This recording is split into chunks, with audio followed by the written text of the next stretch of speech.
Қайырлы күн баршаларыңызға, менің каналыма қош келіпсіздер. Бүгін сіздермен бірге дәмі тілі үйретін, үлпілдек, жұп-жұмсақ болып шығатын булочкалардың рецептімен бөлісемін. 10 күнге дейін жұмсақтығын сақтап тұруға не қосу керек екенін сырын айтатын боламын.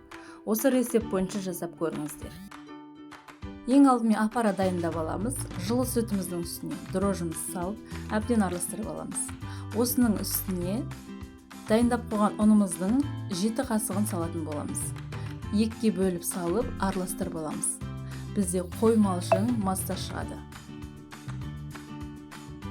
Біздің булочкамызға керекті заттардың бәрін толығымен описание бөлігіне жазып кеттім. Екінші бөлік ұнымызды салып араластырамыз. Мінекей бізде осындай қою масса шығады. Осының бетін жауып, жылы жерге 10 минут көлеміне қойып қоямыз.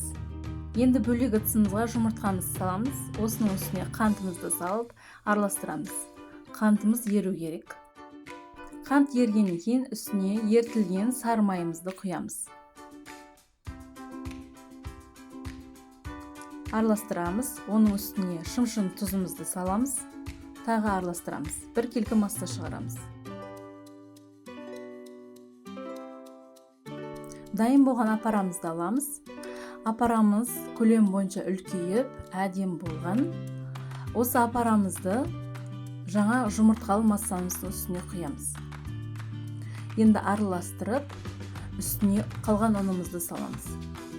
Булочкалардың 10 күнге дейін жұмсақтығын сақтаудың сыры ол сірке суында болып табылады.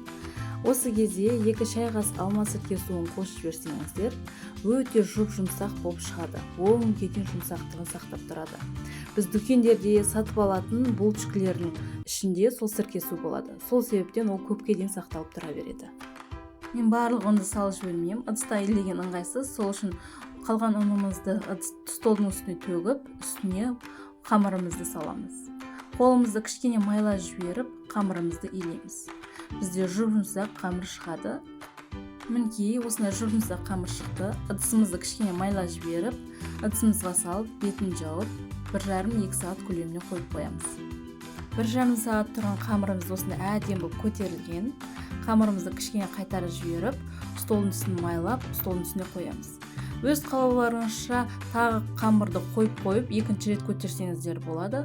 Одан сайын булочкаларыңыз әдемі, пышный болып шығады. Қамырымызды осындай майда бөліктерге бөліп шығамыз. Өз қалауыңызша көлемін, формасын өзгертіп істесеңіз де болады. Салмасына түрлі нәрселерді қоссаңыз болады. Қамырымызды өстіп бөліп шыққаннан кейін дөңгелетеміз әдемілеп. Дөңгелетіп дайын болған қамырымызды пергамент қағаз төселген формаға қойып шығамыз. Бір-біріне сәл алшақтау қойып қоямыз. Қамырымыз тағы көтеріледі.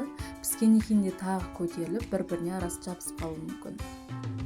Осы қамырымыздың бетін жауып, пакетикпен жарты сағат көлеміне тағы көтерілуге қойып қоямыз.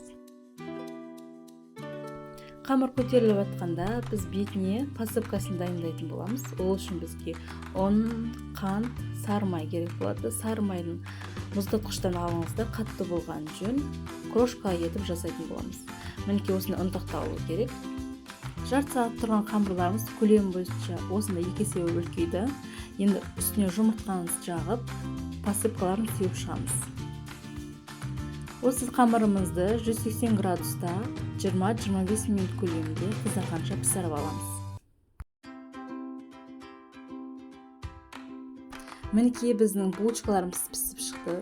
Дастарханның сәнін келтіретін, жылтырап тұрған үлпілдек жұп-жұмсақ болып шығады. Осы рецепт бойынша жасап көріңіздер. Каналыма тіркеліп, лайк басып кетіңіздер. Соңына дейін көргендеріңізге көп рахмет.